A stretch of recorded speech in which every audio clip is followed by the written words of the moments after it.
السلام علیکم ورحمۃ اللہ وبرکاتہ.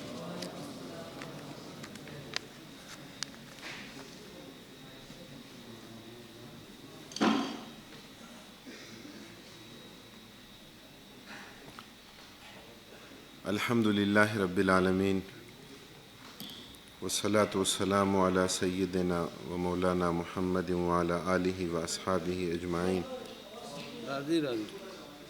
أما بعد فأعوذ بالله من الشيطان الرجيم. بسم الله الرحمن الرحيم.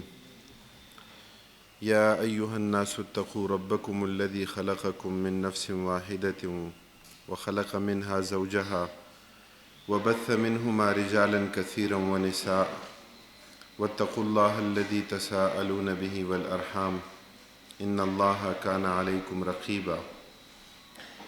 صدق الله العلي العظيم وبلغنا رسوله النبي الكريم ونحن على ذلك لمن الشاهدين والشاكرين والحمد لله رب العالمين. محترم رور جناب حافظ سیف الرحمن سے او زما محترمو خوږو مشرانو او ځوانانو رونو، د شپې په دې ټیم کې چې کېدای شي تاسو ستړي م یې، دا د محترم حافظ سیف الرحمن صاحب انتظام دی چې مسلسل تقریرونه چېرته داسې نه شي چې ډېر ستړی والی او د هغې په نتیجه کې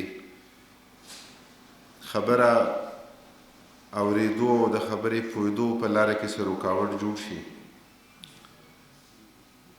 مونږ ته د خپل نیت استحضار پکار دی، خپل نیت حاضرول پکار دی. مونږ دلته کوم مقصد دپاره راغلي یو؟ مونږ دلته د الله رب العالمین د رضا دپاره راغلي یو. مونږ دلته څه د زده کړې دپاره راغلي یو. مونږ د الله تعالی قرآن او د پیغمبر علیه الصلاة والسلام سیرت او سنت نه ځان خبرولو دپاره او په هغې باندې عمل کولو دپاره یو جذبه غواړو، یو تحریکي ولوله، یو جذبه. هغه زموږ په دې ژوند کې پکار ده. مونږ د الله رب العالمین لاک لاک شکر ادا کوو چې مونږ د دین کامل تصور لرو. مونږ دین صرف د عباداتو په نظام کې منحصر نه ګڼو چې دین صرف د عباداتو مجموعه ده. مونږ دین صرف په انفرادي ژوند کې منحصر نه ګڼو، بلکې زمونږ په نیز د دین کامل تصور او زمونږ په نیز څه دا د اسلام تصور دی. دا سید ابوالعلا مودودي رحمه الله په بر صغیر پاک و هند کې په هغه دور کې د دین دا کامل تصور پیش کړی و چې په کم وخت کې د انګریز غلبه او د هغه تسلط و، اسلامي نظام ختم شوی و، د سلطنت مغلیه تیموریه آخري چشم و چراغ بهادر شاه ظفر هغه ته سزای موت اورولې شوې وه. او په داسې یو وخت کې چې علماو هم د دین د کامل تصور خبره نشوه کولی، چې کله یو تصور ذهنونو نه وران شي، ذهنونو نه محو شي او په هغې کې ډېره موده تېره شي، څو صدۍ تېرې شي، نو بیا خلک هغه ناشنا ګڼي، خلک هغه اجنبي ګڼي. د دین هغه کامل تصور د هغوی په نیز هغه څه زیات اهم نه. نو سید ابوالعلا مودودي رحمه الله د خپل نثر په ذریعه، د خپل تحریرونو په ذریعه، علامه محمد اقبال رحمه الله د خپل نظم او د خپل شاعرۍ په ذریعه او نورو ډیرو غنو علماو د دین د کامل تصور دا پیش کړو او د دې ډیر زیات اهمیت دی. کومه موضوع چې ما ته راکړې شوې ده نو هغه घरेलू زندگی اور حسن معامله، او دا ډیره اهمه، ډیره نازکه او ډیره خوندوره موضوع ده. د دې اهمیت په دې لحاظ هم ډیر زیات دی چې زمونږ په معاشره کې هغه خلک چې دین سره وابسته دي، متدین دي، په دین باندې عمل کوي د خپل تصور مطابق، لږ یا ډیر په هغوی کې افراط او تفریط موجود دی.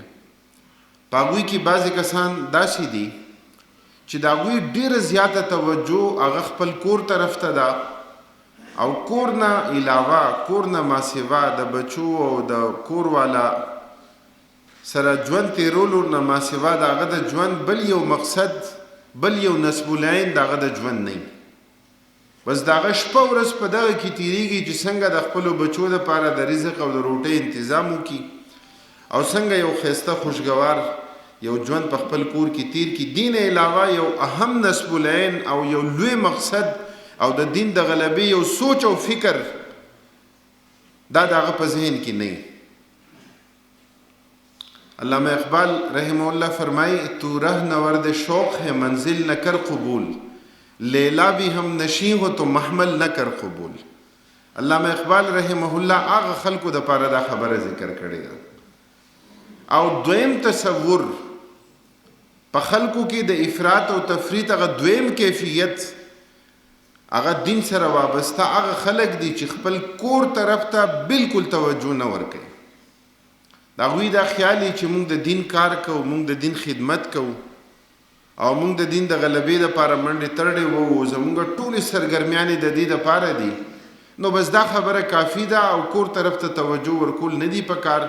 یو خوشګوار د کور ژوند د هغې هغه کامل تصور د هغوی په ذهن کې او د هغوی په وهم و ګمان کې نه راځي. یو مومن دپاره بهترینه لار هغه دی افراط او تفریط په ځای هغه د اعتدال لار ده او هغه د توازن لار ده او هغه د پیغمبر علیه الصلاۃ والسلام سیرت او سنت مطابق خپل ژوند جوړولو او د خپل ژوند تیرولو حکم نبی مهربان صلی الله علیه وسلم موږ تاسو ته راکړی او په دې حواله اصولی خبره هغه دا ده چې الله رب العالمین موږ تاسو ټول الله رب العالمین په مختلفو تعلقاتو کې په مختلفو رشتو کې په خپلولو کې الله رب العالمین موږ تاسو پیدا کړي او په دې کې الله تعالی موږ تاسو ته څه اختیار نه دی راکړی. څوک داسې نشي ویلی چې یاره زه د خپل اختیار په نتیجه کې د خپل پلار انتخاب وکړم یا زه د خپل مور انتخاب وکړم. ډېرې رشتې ګڼې رشتې داسې دي چې هغه د الله تعالی دین دی هغه د الله رب العالمین عطا ده او په ژوند کې یو مرحله داسې راځي چې په هغې کې د واده په حواله د انتخاب او د څه مشاورت او د څه د غور او فکر اختیار چې دی هغه یو انسان ته یو ځوان ته هغه میلاویږي. اگر چې په هغې کې به هم د انسان اختیار صحیح څه چې الله تعالی لیکلي همغه کېږي خو د دې باوجود د انسانانو ترجیحات او د انسانانو هغه سوچ او فکر نو هغه په دې کې معلومیږي هم د دې په بنیاد پیغمبر علیه الصلاۃ والسلام ترجیحات بیان کړي او دا خبره بیان کړې ده چې تنکح المرأة لاربع چې یوه زنانه ودیږي نو د څلورو څیزونو په بنیاد د خلکو ترجیحات صحیح د خلکو ترجیحات دای چې خلک ټولو نه زیات چې اهمیت ورکوي عموماً په معاشره کې نو هغه مال ته اهمیت ورکوي.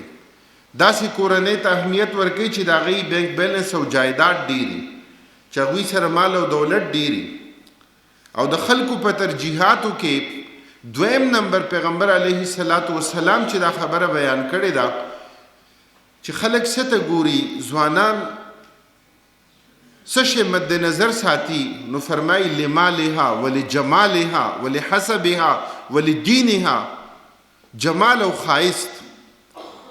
او بیا زموږ په دې معاشره کې خو په دې وخت کې ذرایع ابلاغ په ذریعہ د موبایل په ذریعہ د انټرنیټ په ذریعہ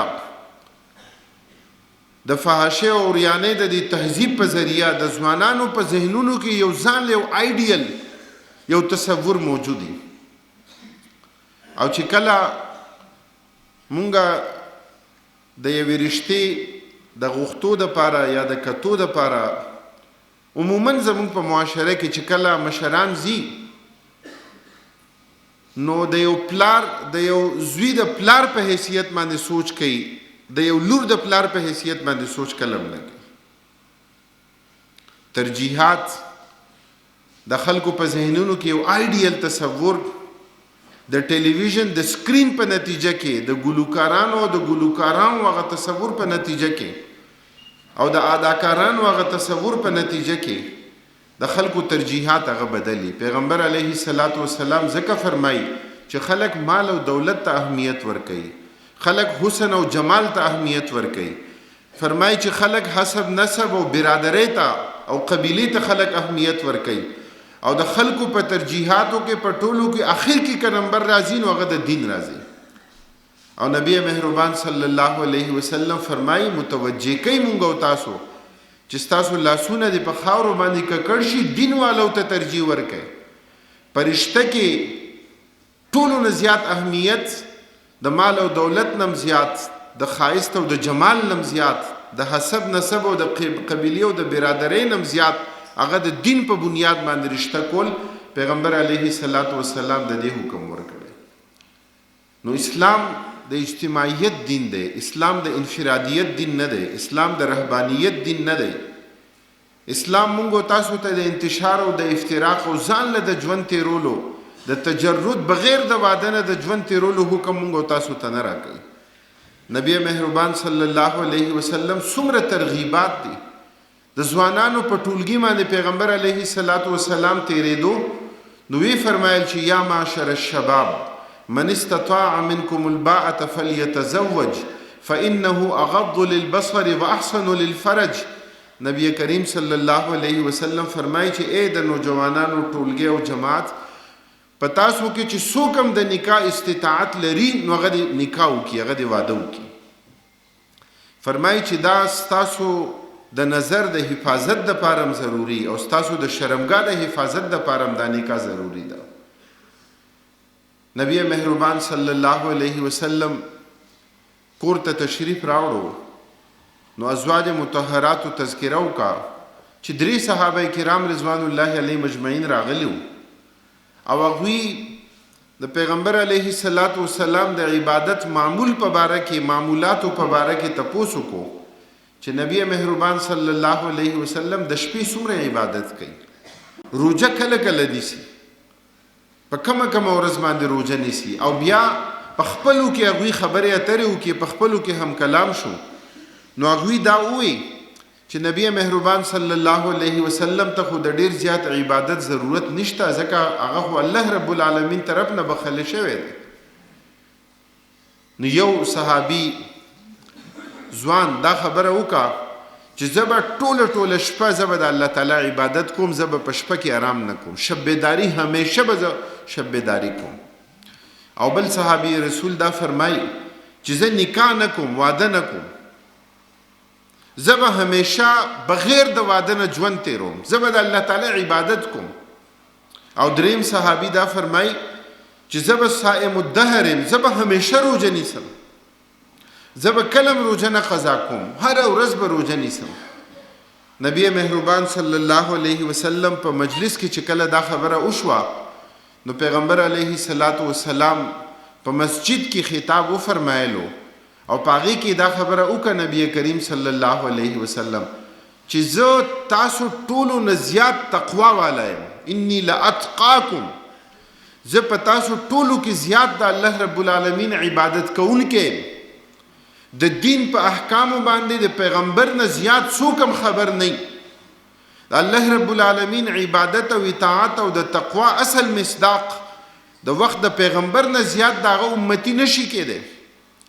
نبی کریم صلی الله علیه وسلم فرمایي چې زه د شپې آرام هم کوم او زه د شپې د الله تعالی عبادت هم کوم. پیغمبر علیه الصلاۃ والسلام فرمایي چې زه نفلی روژه کله نیسم او کله نه نیسم. نبی مهربان صلی الله علیه وسلم او فرمایل چې واتزوج النساء، چې ما ودونه کړي دي، یو واده نه، پیغمبر علیه الصلاۃ والسلام ګڼ ودونه کړي.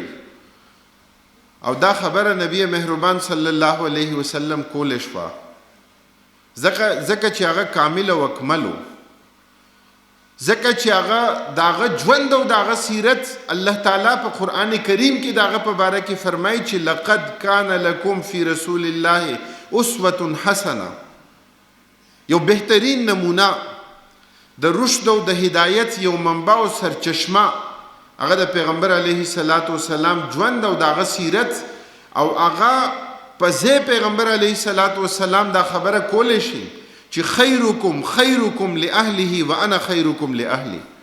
فرمای په تاسو ټولو کې ټولو نه غوره او ټولو کې ښه کس د عمل په لحاظ هغه څوک دی؟ فرمای کم چې خپل کور والو سره ټولو نه زیات ښه او دغه بهترین اخلاقی. او فرمای چې زه تاسو ټولو نه زیات د خپل کور والو حقوق ادا کولو والا یم. یو خوشګوار د کور ژوند به موږ او تاسو څنګه تیرو؟ د پیغمبر علیه الصلاۃ والسلام سیرت داغه سنت او داغه د ژوند نه ما سیوا په بل یو تهذیب کې په بل یو دین کې داغه عملی نمونه زموږ استادو مخې ته نشي راتلی. نبی مهربان صلی الله علیه وسلم په انساني معاشره کې ژوند تیر کړو. د پیغمبر علیه الصلاۃ والسلام خصوصیات په خپل ځای وو، داغه معجزات په خپل ځای وو. امتیازی خصوصیات د نبی کریم صلی الله علیه وسلم ډیر زیات وو. معجزات داغه علماء بیان کړی دي او په زرګونو کې د پیغمبر علیه الصلاۃ والسلام معجزات ذکر کړي. خو به حیثیت مجموعی نبی کریم صلی الله علیه وسلم په انسانی معاشره کې ژوند تیر کړو. نبی کریم صلی الله علیه وسلم به اوږه کېدو د تند احساس په پیغمبر علیه الصلاۃ والسلام د پاره. نبی مهربان صلی الله علیه وسلم به بیمار شو، علاج به کولو. پیغمبر علیه الصلاۃ والسلام ته به د آرام ضرورت او طلب او د شپې به آرام کولو. نبی مهربان صلی الله علیه وسلم ودونه کړیو. ازواج مطهرات بیبیان د پیغمبر علیه الصلاۃ والسلام وي. او په یو انسانی معاشره کې یو کس په خپل کور کې څومره بهترین او په ښه انداز باندې ژوند تیرولی شي، پیغمبر علیه الصلاۃ والسلام د هغې عملي نمونه زموږ ستاسو مخې ته پیش کړې وه. په معاشره کې د عامو قائدینو په باره کې، عامو لیډرانو په باره کې دا ویل کېږي چې د لیډر پرایویسی نه وي، د هغه خپل انفرادي ژوند نه وي. وایي د هغه انفرادي ژوند چې وي نو هغه پبلک پراپرټي، ځکه چې د هغه په ژوند کې د خلکو دپاره یو سبق وي، ځکه چې خلک د هغه د ژوند نه څه فیض علي هغې نه استفاده کوي. دا خو د عامو خلکو په باره کې هم دا خبره کېږي، خو د پیغمبر علیه الصلاۃ والسلام په باره کې چې هغه خو محسن انسانیت و.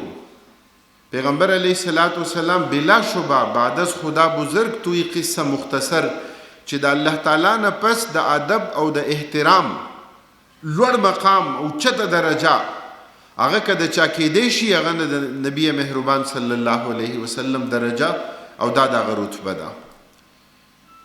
نو نبی مهربان صلی الله علیه وسلم کورنۍ ژوند هغه هم د یو کلاو کتاب په صورت کې، د احادیثو په صورت کې زموږ استاسو مخې ته دی چې نبی کریم صلی الله علیه وسلم د بیبیانو د حقوقو ادایګي څنګه کړې وه.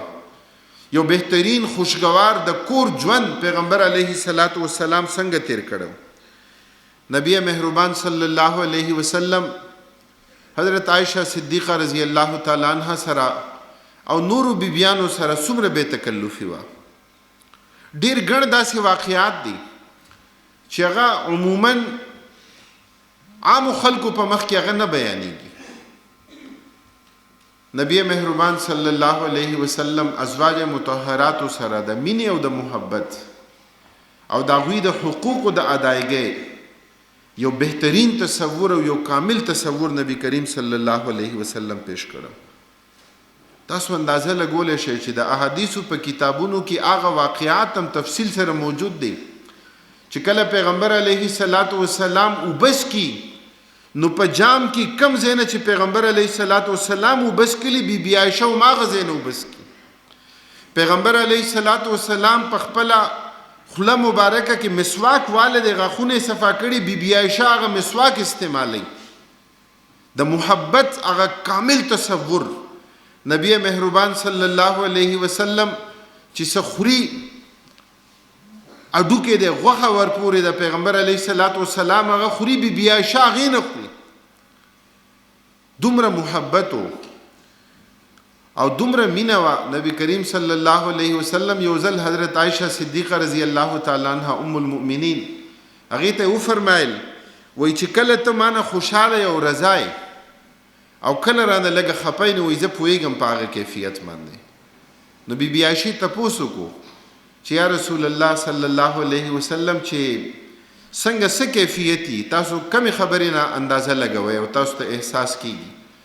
نو نبی مهربان صلی الله او دا زمونږ ته په خپل ذهن کې دا خبره اول کېنول پکار دی چې یو د پیغمبر علیه الصلاۃ والسلام حیثیت دی به حیثیت رسول، او یو د پیغمبر علیه الصلاۃ والسلام تعلق دی بیبي عایشې سره د ښځې او د خاوند تعلق دی، د مینې او د محبت تعلق دی، د حقوقو د ادایګۍ تذکره ده، د یو بهترین خوشګوار د کور ژوند تذکره ده.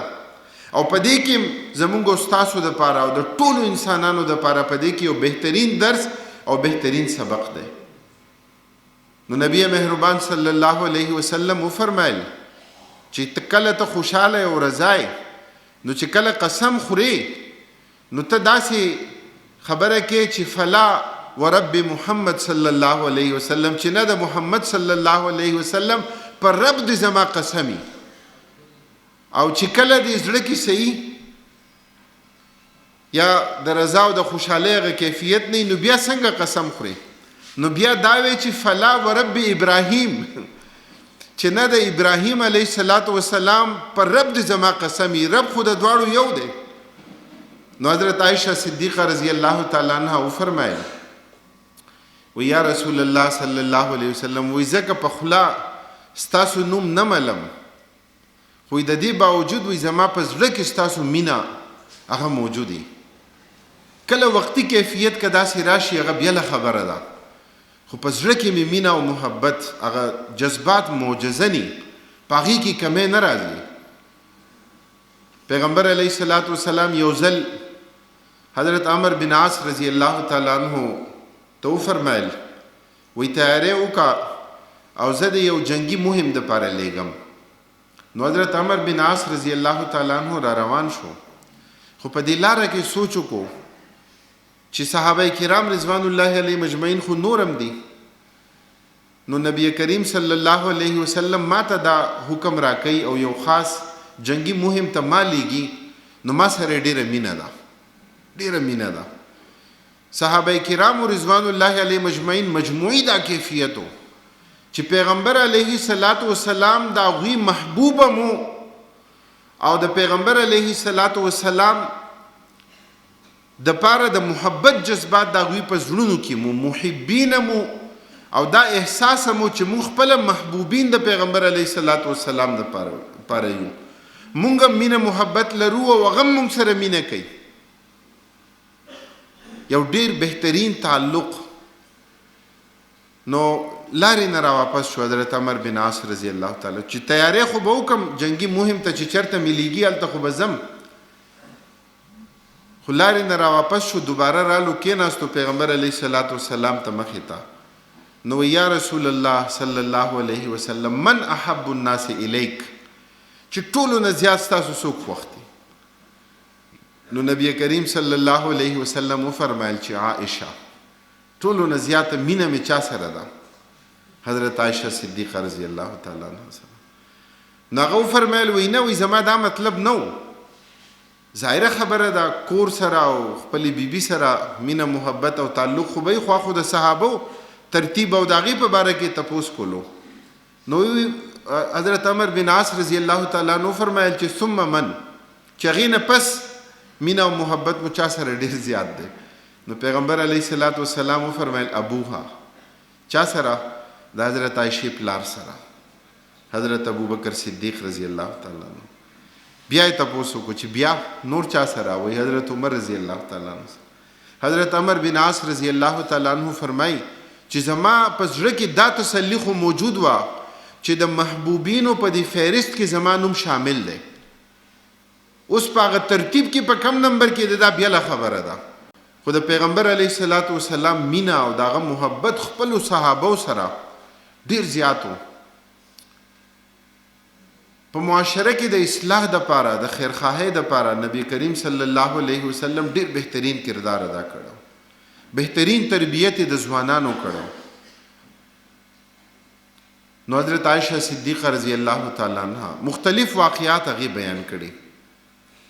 حضرت عائشہ صدیقہ رضی الله تعالی عنها فرمایي چې د پیغمبر علیه الصلاۃ والسلام بیبیان وینو د بیبیانو مختلف نمبر داغي باریان مقرر وي او نبی کریم صلی الله علیه وسلم با یو ورځ او شپه هغه به تیرول هغه بیبي په کور کې بیل بیل واړه کورونو خو بیل بیل کورونو او د مازیګری به پیغمبر علیه الصلاۃ والسلام ټولو بیبیانو کورونو ته مختصر وخت لپاره تشریف وړو چې که څه فوري ضرورتي یا څه فوري څه پکاري یا څه انتظام پکاري نو نبی کریم صلی الله علیه وسلم دا یو ترتیبو دا غوی د حقوقو حفاظت به کولو دا غوی د حقوقو ادایګي به کولا او غوی ته به د مینې او د محبت یو بهترین احساس ورکولو نو فرمایي چې پیغمبر علیه الصلاۃ والسلام په هغه ورځ د حضرت سودا رضی الله تعالی عنها دا غي په کور کې نو حضرت عائشہ صدیقہ رضی الله تعالی عنها هغه یو خاص قسم حلوا به تیارې ده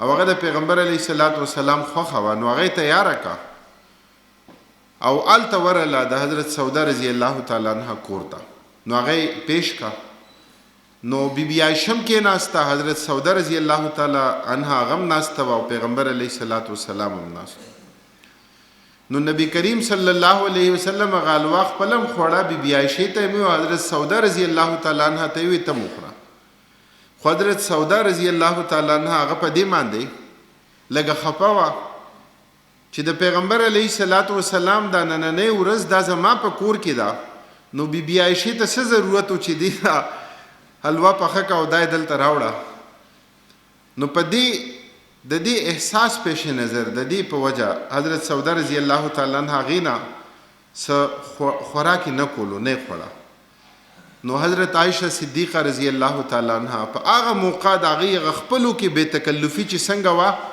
نو هغه نه لګا الوار واغستا هغه د هغه په مخ پورې ومګله نو حضرت سودا رضی الله تعالی عنها ګیله وکړه چې یا رسول الله صلی الله علیه وسلم دا وګوره بیبي عائشہ سوکو نو نبی کریم صلی الله علیه وسلم او فرمایل چې وجزاء سیئه سیئه بمثلها چې څنګه شرارت هغه کړي نو ماغه ستمو کو داغي په مخ مو لګاو او بیا حضرت عمر فاروق رضی الله تعالی عنہ چې کله تشریف راوړو اجازت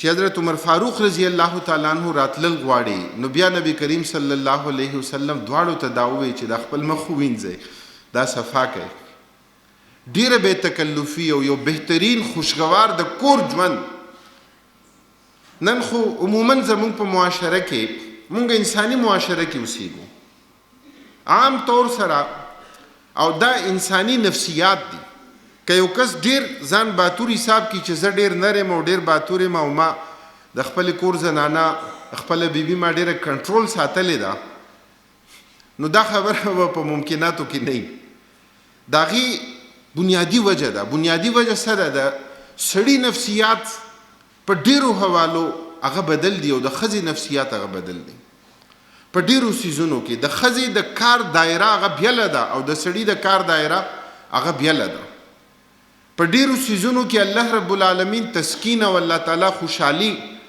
هغه د سړی د پاره یو بل شان دایره الله رب العالمین مقرر کړي او د خزي د پاره یو بیل د دویم ماده د موضوع داسې موضوع ده چې دا یو سړی کې د عمر په هر مرحله کې دا دغه لپاره ډیره دلچسپ او ډیره خوندوره موضوع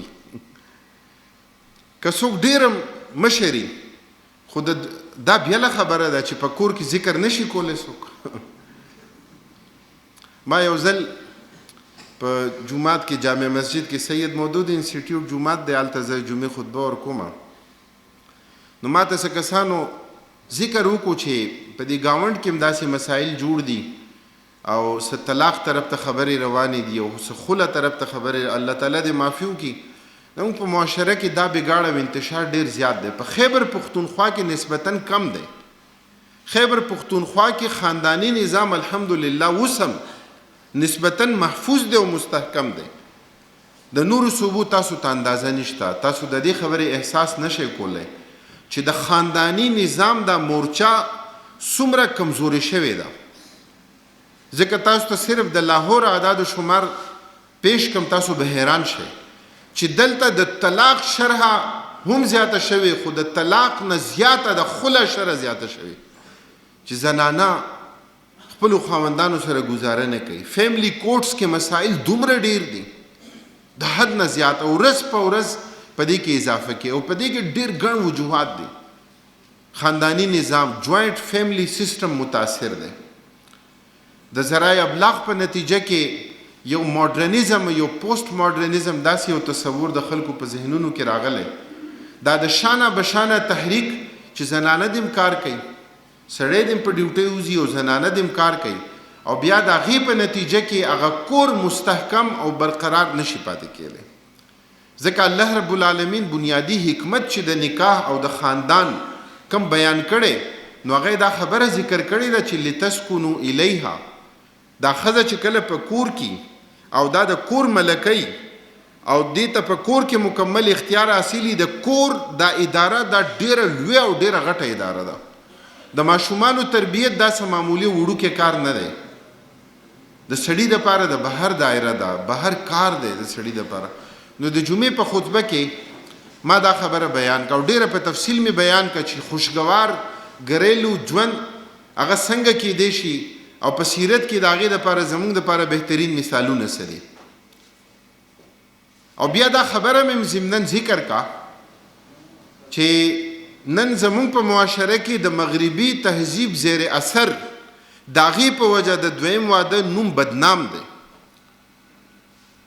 او دا خبره صرف د خوند دپاره زه نه کومه، دا یو ډیره لویه المیه ده. ما خپله داسې کسان لیدلي، ځکه تاسو ته دا خبره وکړم، په سعودي عرب کې یو ډیر ښه کس، مالی لحاظ سره ډیر مستحکم کس، هغه ما ته دا خبره وکړه او ویې جړل. ما ته یې وی حفیظ صاحب که زه وغواړم، وی زه هره شپه زنا کولی شم، خو جایز نکاح دویم واده زه نشم کولی. نو چې ما ته لږ تپوس وکړو، نو ما ته یې ووی چې ما بل واده کړی په مدینه کې، مدینه منوره کې، یوه بیبي په جده کې وه، کور یې هلته، او زما یوه لوره موږ په هغې نه، او چې کله دلته فیملی خلکو ته پاکستان کې پته ولګېده او زما کور والا ړومبنۍ هغه دلته راله او یو کال هغې تیر کو، هغه واپس هغه رانله، او دا احتجاج و، او ټول خاندان زما بایکاټ وکړو، او د هغې په نتیجه کې ما هغه دویمې ښځې ته طلاق ورکړو.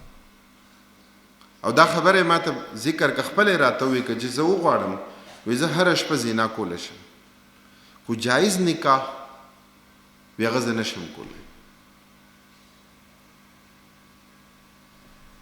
محترمو تربیتګاه شرکا ملګرو، پیغمبر علیه السلام سیرت او داغه سنت او داغه ژوند زموږ ستاسو مخې ته دی. ما خبره دا کوله چې نبی مهربان صلی الله علیه وسلم د زنانو په باره کې چې دا خبره فرمایلی ده چې دا کږه پختۍ ده، دا د مزاج اختلاف دی، او د دې د مزاج د اختلاف په وجه به ډیر زیات برداشت او ډیر زیات تحمل هغه به پکاري، ځکه همدغه رنګ د کوږوالي باوجود به دې سره ګزاره کوي، او که کله سیده کول غواړي، نو پیغمبر علیه السلام فرمایي چې دا به ماته کې دا پختۍ، دا سیده کېږي نه، دا به یې همدغه شان. نبی مهربان صلی الله علیه وسلم سیرت او ژوند زموږ ستاسو مخې ته دی. نو بیا د کور ژوند به څنګه تیریږي؟ په هغې کې د ښځې نفسیات مد نظر ساتل او یو بهترین خوشګوار د کور ژوند تیرولو دپاره. او زه خبره هغه چاته کوم، زه د معاشرې عامو خلکو ته دې وخت کې نه یم مخاطب، هغه خلکو ته چې هغه د دین دعوت بیانوي، هغه د دین د دعوت داعیان دي، علمبردار دي، هغه په معاشره کې خلکو ته د دین دعوت پیش کوي. د پیغمبر علیه السلام نه زیات او د هغه نه غټ داعی به نور څوک، خو پیغمبر علیه السلام کلم داسې نه دي شوي چې بیبیانو ته وخت نه ورکړی، کلم داسې نه دي شوي چې د کور خوشګوار یو بهترین ژوند هغه نه تیر کړی، چې کله میدان جهاد او قتال ته به تلو نو بیبیانې به ځان سره بوتلې. او زمون په معاشره کې خلک په حالت امن کې خپل کور والا ځان سره چاته نه بوزي، خلک به څه وایي؟ نبی مهربان صلی الله علیه وسلم د سیرت دا واقعه زموږ استاسو مخې ته نه ده. آیا هغه قبایلی معاشره نه وه؟ په هغه معاشره کې هم دغه شان شدت او سختی موجود نه وه. نبی مهربان صلی الله علیه وسلم یو ځل حضرت عایشه صدیقه رضی الله تعالی عنها سره منډه وواله او په هغه منډه کې حضرت عایشه صدیقه رضی الله تعالی عنها ته هغې ته وګټله، هغه مخکې شوه. او بیا څه وخت ظاهره خبره ده، دا تصور خو هر یو کس کولی شي چې یو داسې موقع چې په هغې کې خلک نه وي، کتو والا خلک نه وي، یو ځان له ځای یو د تخلیې موقع وي، نو هلته د دې یو امکاني صورت هغه کیدی شي. او بیا دوباره چې په بل یو مقام باندې بیا داسې موقع میسر شوه، نو حضرت عایشه صدیقه رضی الله تعالی عنها فرمایي چې دوباره مونږ منډه وواله، نو نبی مهربان صلی الله علیه وسلم ما نه مخکې شو، هغه وګټله.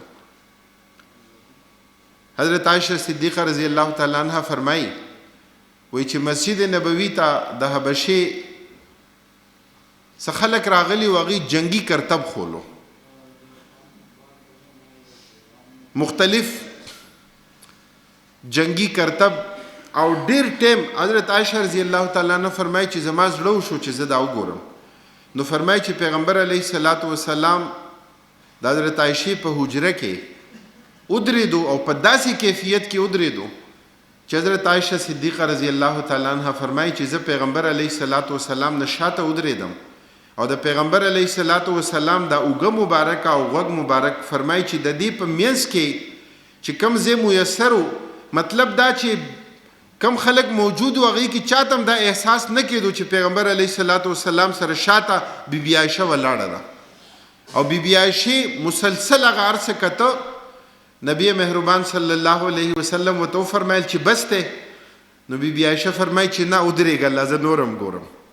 او حضرت عایشه رضی الله تعالی عنها فرمایي چې فقدروا قدر الجاریه الحدیثة السن الحریصة علی اللهو، فرمایي چې تاسو خپل اندازه ولګوئ چې یوه کم عمره جینۍ چې د هغې د لوبو موبو سره او دارنګ د کرتب سره د هغې مینه یو هغه کتل غواړي، نو څومره ټیم به پیغمبر علیه الصلاة والسلام زما په وجه من اجلی، حضرت عایشه رضی الله تعالی عنها فرمایي صراحتاً چې زما په وجه پیغمبر علیه الصلاة والسلام په هغه دروازه کې ولاړو او هغه نه شاته زه ولاړم او ما هغه جنګي کرتب کتو او نبی کریم صلی الله علیه وسلم ترسو چې ما ورته نه ویلي، نو پیغمبر علیه الصلاة والسلام په هغه ځای کې ولاړو. نو ډېره اندازه دا کیدی شي چې نبی کریم صلی الله علیه وسلم څومره د مینې محبت یو ماحول قایم کړو. زنانه رالی صحابیات نبی کریم صلی الله علیه وسلم ته وفرمایل چې زمونږ خاوندان وال ټکول ډېر کوي. دا زمونږ په معاشره کې می دلته دا ضیاءالدین مولانا ناست دی، نور کم ملګري مونږ سره جمعیت العربیه کې مختلفو مدارسو کې مونږ الحمدلله پاتې شوي. یو ځل داسې و جمعیت العربیه ذمه داري وه زما منتظم اعلی، نو چېرته مونږ په سفر روان وو، نو د خیبر پښتونخوا ضلعې نوم درته نه ښیم چې کومه ضلع وه. د خیبر پښتونخوا یو ملګری و راسره، کیدای شي دا نور کم ملګري ډېر واقف دي، دی وپېژني، نو هغه راسره ناست و. نو په دې کې د دارالسلام والا څه نوي کیسټ یې تیارې کړې وې، کیسټ سیریز د هغې و. نو په هغې کې یو حقوق الزوجین، نو حقوق الزوجین سیریز آغاز داسې و چې په هغې کې اول هغې یو خاص منظرکشي کړې وه چې څنګه کیسټ مو ولګو. اوس خو د کیسټو دور هم نه دی، په ګاډي کې مو کیسټ ولګولو نو فوراً آواز رالو لکه یو لوښی مات شوی، او بیا د یوې زنانه آواز رالو چې پھر نہیں کروں گی، آئندہ نہیں کروں گی، مجھے معاف کر دیں. او آوازونه راله درز غرب چې وال ټکول شروع شو چې نہیں چھوڑوں گا تمہیں، میں آج تمہیں مزه چکا کر رہوں گا، او دا خبرې شروع شوې. نو هغه کم ملګری ما سره ناستو شاته، نو هغه راته وویل مشره وایي دا خو داسې ښکاري لکه زمونږ د کور ریکارډینګ وي. وایي زمونږ په کور کې هر وخت دغه منظري چې وال ټکول ډېري. او د پویولو هغه خبره وروستوي نبی کریم صلی الله علیه وسلم فرمایي د حیرت اظهار یې کړی، د ښځې خاوند تعلق دی. نبی کریم صلی الله علیه وسلم فرمایي چې دا څنګه تصور دی چې یو سړی وهل ټکول کوي او خپله بیبي وهي، او بیا د اشتهایی او د جنسی طلبي او بیا د هغې خواله راځي. نبی کریم صلی الله علیه وسلم د حیرت اظهار کړی. صحابیات زنانه رالی او ګیله یې وکوي زمونږ نارینه چې دي وی مونږ ډېر وحي ټکوي او ډېر وال ټکول کوي.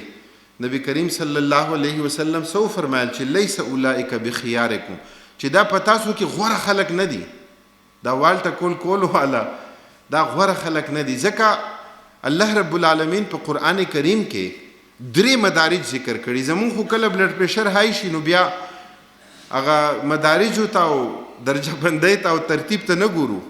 الله رب العالمین مدارج بیان کړي. لومبۍ ټولو ناول درجه څه ده چې فعظوهن، چې واعظ او نصیحت وکړئ، پوهې کوي، نافرمانی کوي، په خبره نه پوهېږي. نو اول نصیحت په کار دی، پویول او نصیحت ظاهره خبره ده چې د هغې د نفسیاتو مطابق به هغه پوهې. او بیا که د دې په نتیجه کې هم څه فایده نه نو فرمایي وهجروهن فی المضاجع، کې بیا د خپلې بسترې بیلې کوي. دا هم د تعدیب یو انداز دی، دا هم د پویولو یو اسلوب او یو انداز دی. او بیا په 3مه درجه کې الله رب العالمین دا خبره ذکر کړې ده چې وضربوهن، چې بیا وهل ټکول جائز حدود سره، داسې نه چې په مخ باندې گزاري. نو د دې جواز شته. ډیر ځله هغه خلک چې مغربي تهذیب لمبرداري نو هغوی په دې باندې حیراني چې یاره سافت ایمیج وی د اسلام نشته. وی څنګه خبره ده چې خپله بیبي واله شي؟ او هغوی خو په خپلو ادارو کې زمونږ په سکولونو کې دا تصور یې رایج کړی چې مار نه پیار. مونږ د دې قایل نه یو چې هر وخت د استاد هم وال ټکول کوي. دا غلطه خبره ده. دا وهل صرف د تعدیب دپاره دي. وهلو نه زیات د وهلو هغه روب او هغه دبدبه دا اصل مقصود ده. او چې کله وهل ټکول زیات شي نو بیا د وهلو هغه یرم ختم شي. هر اختیار استعمالولو دپاره نه. هر اختیار پاکستان سره ایټم بم نه د دې دپاره دی چې په هره موقع خلاصوي بمونه. دا بعضې اختیارات داسې چې هغه محفوظ ساتل پکار دي.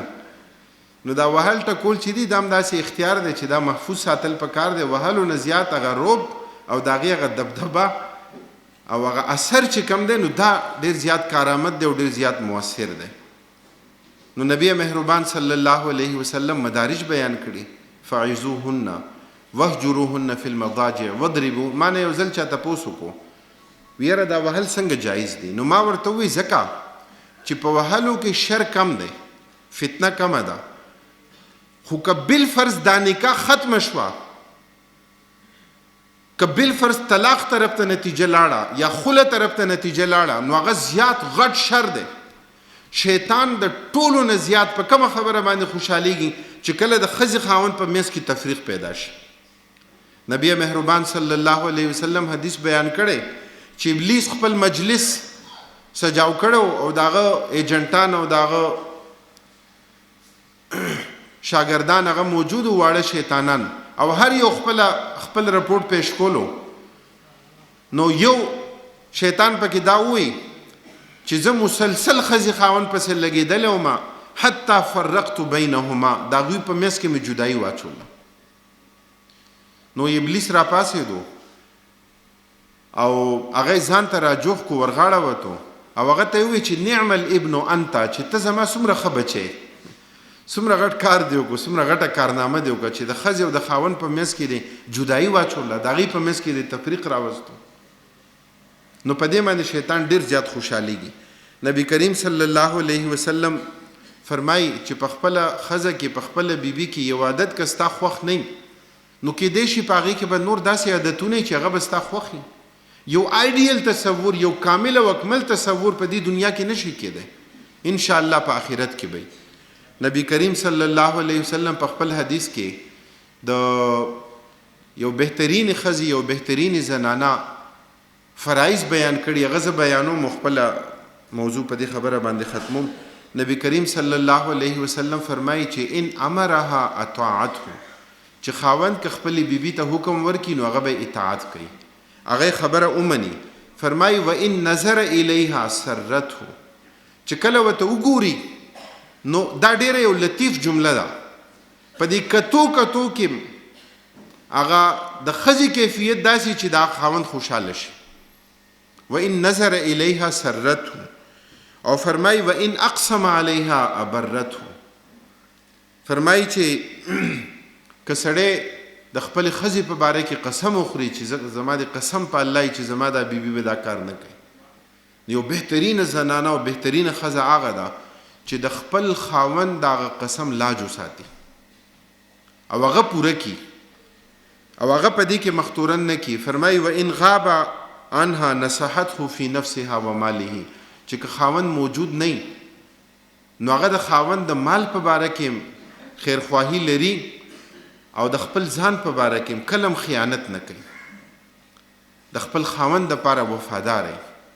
الله رب العالمین دې مونږ او تاسو ته د پیغمبر علیه الصلاۃ والسلام سیرت او سنت مطابق یو بهترین خیسته خوشګوار د کور ژوند تیرولو توفیق راکړي ځکه چې د دې په نتیجه کې د اولادو بهترین تربیت کیږي چې کله په کور کې اختلاف انتشار او افتراق کله مسله کشمیر او مسله افغانستان په کور کې برپای نو د اولادو تربیت به بیا څنګه کیږي الله رب العالمین دې مونږ ته د خپل بیبیانو د خپل کور والو د خپل ماشومانو د خپل اولاد د خپل والدینو د حقوق ادایګي او بهترین خوشګوار د کور ژوند جوړولو تیرولو توفیق نصیب کړي واخر دعوانا ان الحمد لله رب العالمین